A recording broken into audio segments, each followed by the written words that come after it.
Hola chicos, bueno, hoy toca darle un breve pantallazo de lo que son las magnitudes escalares y vectoriales dentro del mundo de la física. Muy bien, vamos entonces a empezar a describirlo. Ok, en física, lógicamente, cuando tú vas a hacer un estudio y te dan algunas mediciones, los resultados de estas te pueden dar de dos tipos. Te pueden dar de tipo escalar, que son las que generalmente se representan en el mundo cotidiano, y de tipo vectorial. Este sí ya es un poco más detallado, ¿sí? Y vamos a ver entonces cuál es la diferencia entre uno y otro. Bien, el que es del mundo cotidiano, que es el mundo escalar, ¿sí? Un escalar está representado entonces por simplemente un número y su unidad. Bien, cuando tú tienes un número y la unidad, digamos 5 metros, que es una unidad, ¿sí? Es una magnitud de longitud. En este caso nosotros tenemos que, bueno, esa magnitud simplemente es el número y la unidad, pero no te dice para dónde son esos 5 metros. Como no te dicen para dónde van los 5 metros, entonces técnicamente se representa como si fuera un escalar dentro de la física. Mientras que un vector, ¿sí?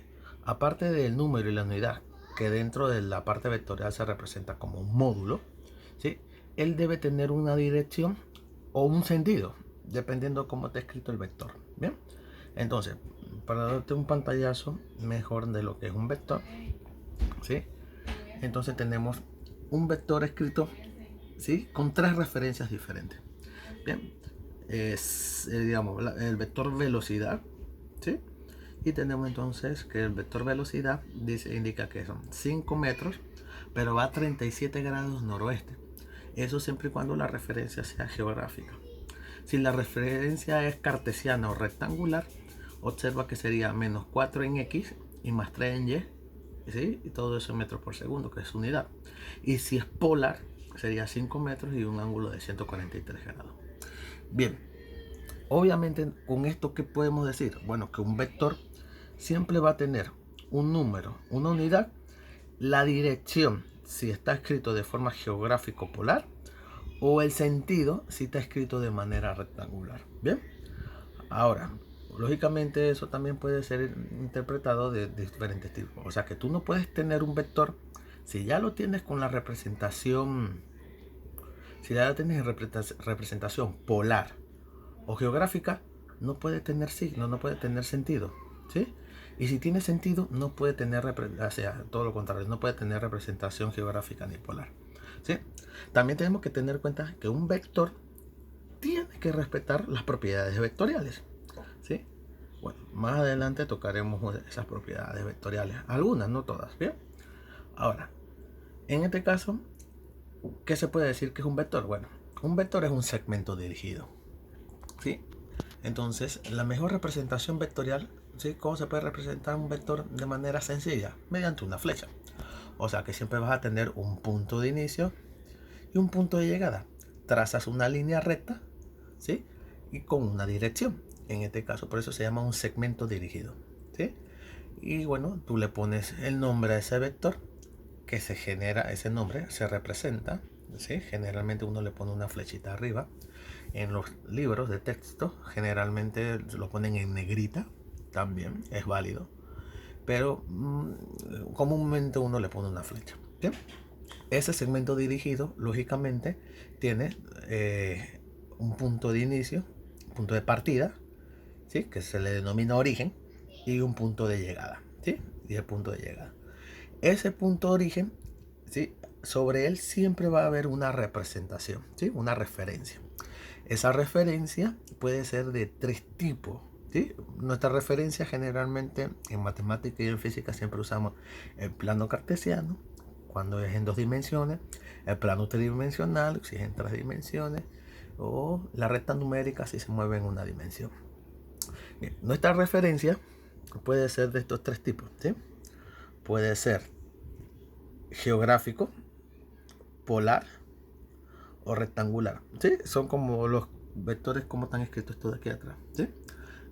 Geográfico, mira, tiene los puntos cardinales al final. El segundo, que es rectangular, que es el plano XY, que le conocemos como plano XY o plano cartesiano, y el último, que es el polar.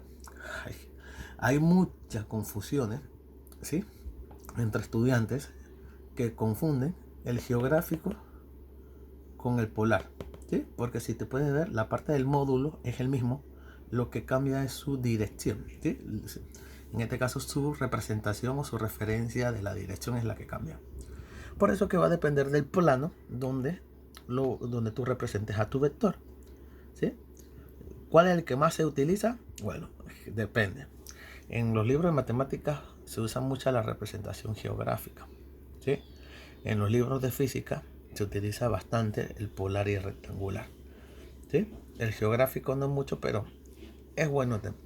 En la calculadora nosotros tenemos entonces cómo transformar, ¿sí?, aquí arriba del más, de la tecla positiva y de la tecla negativa del menos, ahí dice pol y rec, ¿sí? Esta tecla, ¿sí?, es como si fuera uno de las aplicaciones de la calculadora, para decirlo así, que te puede cambiar la notación de polar a rectangular y de rectangular a polar, ¿sí?, con un simple, ¿sí?, como diríamos nosotros, con una tecla y apretar igual. No existe cómo pasarlo de geográfico a polar a rectangular o viceversa. Ahí tendríamos que usar, ¿sí?, el análisis de la referencia según en qué cuadrante quede el vector. Bueno, antes de seguir, tenemos que ver entonces cuáles serían las características de un vector, ¿sí?, cuando nosotros las queremos pasar de un tipo de notación a otra. Bien, por lo menos vamos a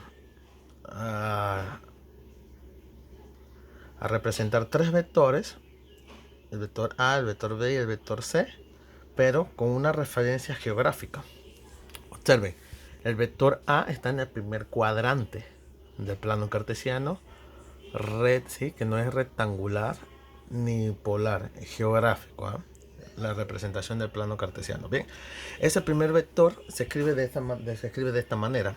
Primero se escribe 4 unidades, ¿sí? O sea, no sabemos si el vector es metro por segundo, ¿sí?, newton, o sea, cualquier unidad de un vector. Bien, en este caso, ¿sí?, se escribe 4 unidades, punto y coma, ¿sí?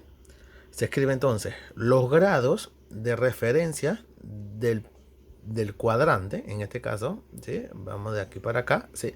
Nosotros sabemos que en matemática los ángulos tienen este sentido positivo y este sentido negativo, siempre y cuando el plano sea polar, ¿sí? Para el plano geográfico, ¿sí?, este ángulo de aquí para acá es el mismo, ¿sí?, si lo agarramos, ¿sí?, de allá para acá. O sea, que no tienen un sentido, ¿sí?, los ángulos. Aquí los ángulos siempre son positivos para el plano, ¿sí?, es para el plano geográfico. Bien, ahora, en este caso tú pones los 40 grados y de dónde a dónde van. En este caso, ¿sí?, se paró en el este, ¿sí?, la referencia es del este y se va hacia el norte. Bien, y se escribe entonces al revés, como que te paras en el este y te vas hacia el norte 40 grados. Bien, si yo quiero la representación del vector B, el vector B sería 3 unidades, ¿sí?, 15 grados, ¿sí?, y de dónde a dónde va. Me paro en el oeste, ¿sí?, y él va hacia el norte. Sería entonces 15 grados noroeste. Si yo quiero la representación del vector C, sería 2 unidades, ¿sí?, punto y coma, 45 grados, ¿sí?, me paro en el este y me voy hacia el sur, ¿sí? Siempre lo escribe. En este caso, si esto que está aquí, si solamente lo escribes sureste, equivale a que son 45 grados. ¿Por qué? Porque como un cuadrante está, ¿sí?, dividido, ¿sí?, está representado por 90 grados, exactamente la mitad sería 45. O sea que cuando tú veas, ¿sí?, dos letritas solitas, y eso significa que el cuadrante, o sea, el ángulo de referencia 45, que es justamente la mitad del cuadrante. Bien, esa sería la representación desde el punto de vista geográfico. ¿Sí? Mientras que la representación vectorial con un plano de referencia polar, ¿sí?, sería de esta manera. Observe la diferencia. Miren, en el geográfico hago estas dos porque estas son las que tienden a confundir. El rectangular no es el que más se utiliza porque desde primer año o séptimo grado los muchachos lo están utilizando con los planos cartesianos para ubicar puntos. En este caso, ¿sí?, la representación polar, observa que los ángulos vienen desde siempre. La referencia es el lado o el ángulo cero. Cuando tú navegas, generalmente su representación siempre o su referencia es el de 90 grados. Por eso se le llama a babor o estribor. O sea, si gira en sentido horario o sentido antihorario con respecto a 90 grados. Acá no, acá la representación siempre va a ser con respecto a 0 grados. Si el ángulo es positivo, ¿sí?, él empieza desde 0 y entonces él se va a mover en sentido contrario a la manecilla del reloj. Si es negativo, entonces se mueve a favor de la manecilla del reloj. ¿Bien? En este caso, el vector A, ¿cómo se representa? Bueno, el vector A sería las 3 unidades del tamaño del vector con su ángulo de referencia, que son 110 grados. Así de sencillo. ¿Sí? El vector B, ¿cómo se representa? Bueno, el vector B se representa con las 4 unidades del vector, punto y coma, y el ángulo de referencia, ¿sí?, que es de 0, sería 230 grados. ¿Sí? Es fácil de ubicar dónde están los grados, porque acuérdate que aquí está tu referencia. 230 está entre 180 y 270. Bien, y el vector C sería entonces, el vector C sería 2,5 unidades, 2,5 unidades, que es la magnitud del vector, el módulo del vector, y sería menos 30 grados. El menos 30 significa que va en este sentido, ¿sí?, que va en sentido a favor de la manecilla del reloj, que puede ser también igual, ¿sí?, puede ser igual a dar toda esta vuelta y ponerle 330, porque acuérdate que este que está aquí es 0 grados o 360 grados. Así que tú le quitas a 360, le quitas esos 30 y te queda entonces 330. Si pones 330 o menos 30, es exactamente lo mismo. Tiene entonces la misma representación angular. ¿Bien? Ok, perfecto. Eso sería entonces nuestra introducción de los vectores hasta ahora.